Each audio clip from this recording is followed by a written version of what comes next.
सोलापुरातल्या लव्हे गावात जे गाव अर्थातच अतिशय समृद्ध म्हणून ओळखलं जातं, इथे पूरस्थिती निर्माण झाली आणि ती भयंकर होती। 800 लोकवस्तीचं संपूर्ण गाव पाण्यामध्ये गेलं आणि एका बाजूला सीना नदी, दुसऱ्या बाजूला गावचा ओढा, यामध्ये या गावाला पूर्णपणे वेढा पडला।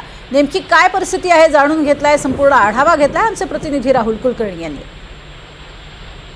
नमस्कार, मी राहुल कुलकर्णी। सगळ्यात आधी तर ज्या भागामध्ये पूर परिस्थिती निर्माण झाली आहे तिथे पिण्याच्या पाण्याची मोठी अडचण आहे।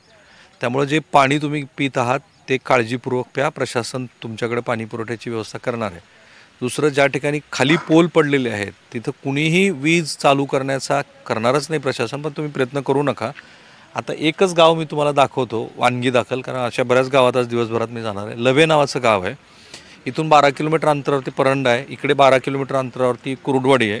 माढा तालुक्यातलं शेवटचं गाव म्हणजे पश्चिम महाराष्ट्रातलं शेवटचं गाव।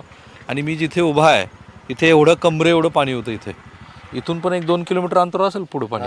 हां, किती वय किती? हां, 65। चला, 65 वर्षात असा पूर? 40 वर्षात पहिलीच बार आहे। ते औरंगजेबाचं सैन्य वाहून गेलं तर म्हणे की एकदा गेला असतील, पहिलं काय माहिती आपली ही वदंत आहे, अशी एक वदंत आहे। आणि म्हणून ह्या लव्हे गावामधली ही दृश्य ह्या बंगल्यात पण जाण्याचा मी प्रयत्न करेन। आता हे बघा, थोडंसं पाणी काल ओसरलं। हां, थोडंसं भरपूर होतं ना तिकडे। ते बंगल्यापर्यंत गेलं पाणी। कोणत्या बंगल्यापर्यंत? हे समोरच्या कुणी गेलेलं नाही ना पलीकडं? हां,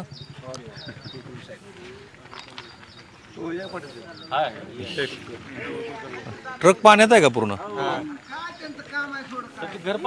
नाही, जाऊया का आपण? हे ट्रक पाण्यात आहे? हा, तिथवर तर जाता येते का?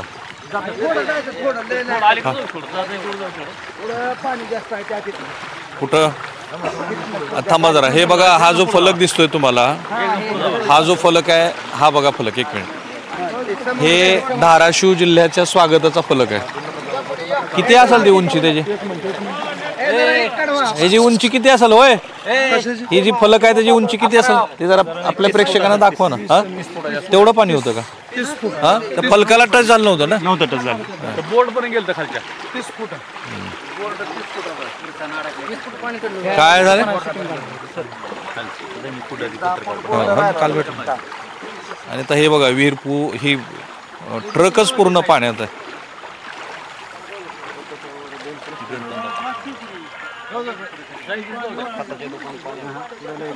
हे खताचं दुकान आहे का?